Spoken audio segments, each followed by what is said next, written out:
Hi hello नमस्ते सर्वांना। दररोजच्याच प्रमाणे आजचाही दिवस एकदम सुंदर होता आणि आजकाल तर हा सुंदर दिवस उगवण्यासाठी मी देवाला अगदी दररोज धन्यवाद बोलते। आणि हे बघा, आता दररोजच नाश्त्याला काय बनवायचं हा खूप मोठा प्रश्न असतो। मग मी रात्रीच 1 वाटी एवढे मूग, हे जे अख्खे मूग आहेत ते भिजवून ठेवले होते, पण त्यामध्ये तांदूळ भिजवायला मी विसरली होते। मग जरा डोकं चालवलं आणि सकाळी झोपेतून उठल्या उठल्या अगोदर 1 वाटी एवढे पोहे मस्त धुवून भिजवून ठेवले आणि मग ते ह्या मूगमध्ये मी ॲड केले। त्यानंतर एक छोटा चमचा एवढा बारीक केलेली हिरवी मिरची आणि 1 छोटा चमचा एवढी अद्रक लसूणची पेस्ट ॲड केली। थोडंसं पाणी ॲड केलं आणि मिक्सरला हे जे आहे थोडंसं बारीक करून घेतलं। नंतर त्यामध्ये स्वच्छ धुवून घेतलेली काड्यांसहित कोथिंबीर ॲड केली आणि हे बघा, आपलं मुगाच्या डोस्यासाठीचं बॅटर रेडी आहे। नंतर मी त्यामध्ये मीठ ॲड केलं। मीठ तुमच्या चवीनुसार तुम्ही ॲड करायचं आहे आणि असं सगळं मी करून घेतलं, मिक्स मिक्स मिक्स। आणि मग त्यानंतर थोडं थोडं पाणी ॲड करत गेले आणि डोस्यासाठी तुम्हाला जशी कन्सिस्टन्सी हवी आहे त्या प्रमाणात तुम्ही पाणी ॲड करायचं। हे बघा, इथे 1 छोटा चमचा एवढं मी भाजलेल्या जिऱ्यांची पावडर ॲड केली आहे आणि ती व्यवस्थित मिक्स करून घेतली आणि पुन्हा पाणी ॲड करत करत डोस्याची कन्सिस्टन्सी मला मिळेपर्यंत मी बॅटर तयार करून घेतलं। आणि बॅटर मी थोडा वेळ म्हणजे अगदी 5 मिनिट रेस्ट होऊ दिलं। सकाळच्या गडबडीच्या वेळेत खूप जास्त टाईम नसतो, त्यामुळे मग असं फक्त 5 मिनिट ठेवलं। त्यानंतर डोसा पॅनवर असं थोडंसं साजूक तूप टाकून घेतलं आणि हे बघा, त्यावर डोसाचं बॅटर टाकलं। किती मस्त आपला डोसा बनतोय बघा। त्याला छान पसरवून घेतलं आणि मस्त थोडा वेळ हाय फ्लेमवर त्याला मी होऊ दिलं आणि खालची बाजू जरा व्यवस्थित भाजली की मग मी त्यावर पुन्हा वरून साजूक तूप टाकलं आणि डोसा छान मस्त खालून होऊ दिला। यामध्ये आपण जे पोहे ॲड केले ना, त्याच्यामुळे डोसा मस्त क्रिस्पी बनतो। हा डोसा दुसऱ्या बाजूने नाही भाजून घेतला तरी चालतं, पण मला असं आवडतं। मी पलटवून त्याला पुन्हा भाजते आणि मग हे बघा, सावल्या देण्यासाठी हा मस्त आपला मुगाचा म्हणजे अख्ख्या मुगाचा हा प्रोटीन रिच असा डोसा एकदम रेडी आहे। आणि मस्त तो आपण जी डोसा आणि आप्पेसाठी मी चटणी बनवून ठेवली होती तिच्यासोबत सर्व केला। हे बघा, किती मस्त दिसतोय आपला हा डोसा आणि एकदम क्रिस्पी बनलाय आणि ह्या चटणीसोबत तर एकदम छान लागतोय। साऊच्या अगोदर तर मीच 1 घास घेऊन टेस्ट करून बघितला, एकदम छान बनला होता आणि मस्त क्रिस्पी क्रिस्पी झाला होता आणि टेस्टीही तेवढाच होता। हे बघा, किती छान आवाज येतोय। त्यानंतर मी झटपट आवरून पोहोचली क्लिनिकमध्ये आणि हे सगळ्यात आवडतं माझं ठिकाण आहे। मस्त लोकांसोबत संपर्क साधला जातो, बायकांसोबत त्यांच्या शारीरिक आरोग्याविषयीच्या समस्या जाणून घेता घेता कधी मानसिक आरोग्यही त्या शेअर करतात हे त्यांनाही कळत नाही आणि मग माझ्या बोलण्यातून त्यांना धीर मिळेल असं मी त्यांच्यासोबत बोलते, गप्पा मारते आणि मग त्याही खुश होतात। आणि घरी येऊन मी आता दुपारी बनवणार होते हे वांग्याचं भरीत। हे तेच वांगे आहे जे आम्ही रविवारी शेतातून आणले होते आणि हे बघा किती मस्त आहेत। मी ते सगळे वांगे छान धुवून घेतले आणि पुसून घेतले। नंतर मी ह्या सगळ्या वांग्यांना अगदी थोडं थोडं म्हणजे तेलामध्ये बोट बुडवून असं छान हाताने तेल लावून घेणार आहे। सगळ्या वांग्यांना तेल लावलं की मग गॅसवर जाळी ठेवून मी हे वांगे भाजून घेणार आहे। मी आज ज्या प्रकारे भरीत बनवते आहे ना, तर त्या प्रकारे भरीत नक्की बनवून बघा, एवढं टेस्टी लागतं ना। आणि हे जे भरीत आहे ना, बाजरीच्या भाकरीसोबत खूप छान लागतं, पण दुर्दैवाने आज माझ्याकडे बाजरीचं पीठच नव्हतं, मग मला ज्वारीच्या भाकरीसोबतच आजचं भरीत खावं लागलं। हे बघा, तेल लावून आपली सर्व वांगे रेडी आहेत। आता मी गॅसवर मस्त जाळी ठेवून हे सर्व वांगे भाजून घेणार आहे। हे बघा, मस्त भाजताय वांगे भाजताय तोपर्यंत मी कांदे असे चॉप करून घेणार आहे एकदम बारीक। आणि आपले वांगे रेडी आहेत भाजून. वांगे असे सोलून घेतले की त्याला व्यवस्थित फोडून बघायचं. एखाद्या वांग्यामध्ये अळई निघण्याचीही शक्यता असते. आणि आम्ही बघा सगळे सोबत एका घरात राहत होतो ना, म्हणजे आम्ही वालतुरे फॅमिली.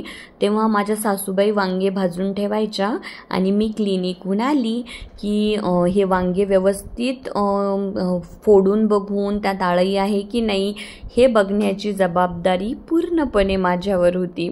आणि मला एवढं प्राऊड फील व्हायचं ना की माझ्या डोळ्यांवर यांना एवढा विश्वास आहे. कारण पूर्ण घरामध्ये मला एकटीलाच चष्मा नव्हता ना, कदाचित त्यांना त्यामुळे वाटत असेल की हिचे डोळे जरा अजून चांगले आहेत. तर मग आता बघा इथे भरीत बनवण्यासाठी मी घेतलं आहे बारीक कट केलेली कोथिंबीर, बारीक चॉप केलेला कांदा आणि बारीक कट करून घेतलेला लसूण.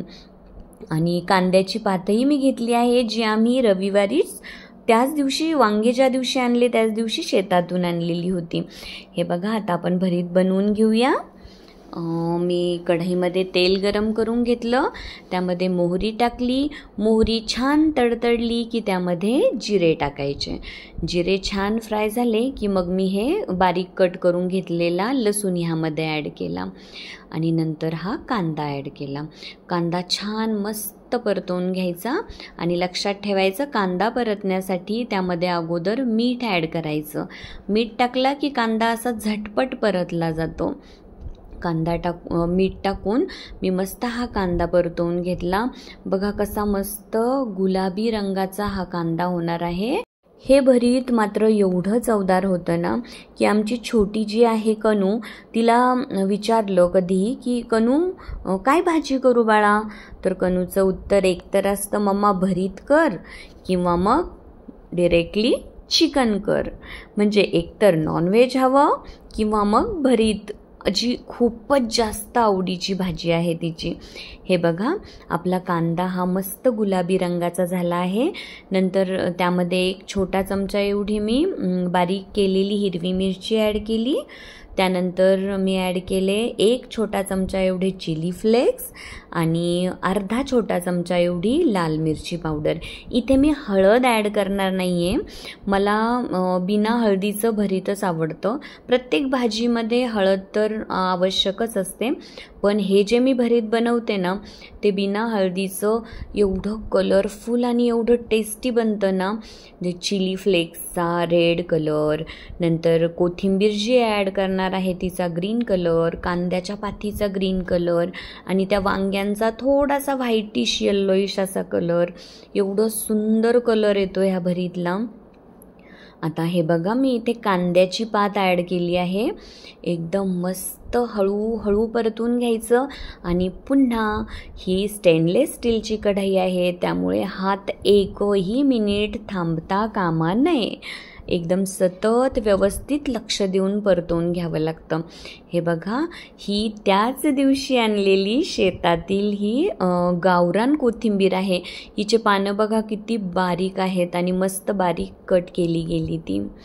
आणि मी कोथिंबीर ॲड केली आणि छान परतवून घेतलं. आणि सगळ्यात शेवटी हे छान मस्त बारीक करून घेतलेले हे भाजलेले वांगे मी यामध्ये ॲड केले. त्यामध्ये जो काळा काळा तो कव्हरचा भाग आला आहे ना त्याच्या भाजलेल्या, तर त्यामुळे भरीतला इतका छान स्मोकी फ्लेवर राहतो. मी मुद्दामच थोडा थोडा हा भाजलेल्या सालांचा भाग यामध्ये ॲड करत असते, कारण त्यानेच भरीतला मस्त चव येते, छान स्मोकी फ्लेवर लागतो. आणि हे बघा वांगे त्यामध्ये ॲड करून मी मस्त छान पुन्हा परतवून घेणार आहे. आणि ह्या स्टेजला आपण पुन्हा मीठ वगैरे चेक करणार आणि आवश्यकता वाटली तर पुन्हा मीठ ॲड करायचं. आणि हे बघा मस्त आपलं भरीत परतवून रेडी आहे. आणि मी इथे ह्या स्टेजला पुन्हा कोथिंबीर ॲड केली. भाजीमध्ये कोथिंबीर ॲड करण्याच्या कर्तव्यात अजिबात कसूर होता कामा नये. आणि हे बघा मी पुन्हा टेस्ट घेऊन मीठही ॲड केलेलं आहे आणि पुन्हा व्यवस्थित मिक्स करून घेतलं. हे आपलं भरीत आहे चमचमीत झणझणीत भरीत असं रेडी आहे खाण्यासाठी. आज मी हे भरीत खाणार आहे ज्वारीच्या भाकरीसोबत. आता इथे मी तुम्हाला एक मज्जा सांगते.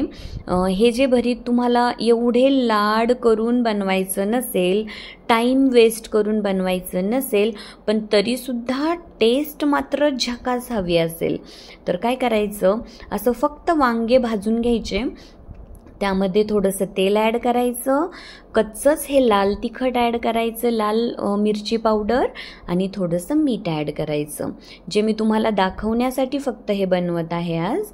आणि हे बघा असं मिक्स करून घ्यायचं, मस्त मिक्स करायचं. हे जे भरीत लागतं ना, हे सुद्धा एकच नंबर लागतं.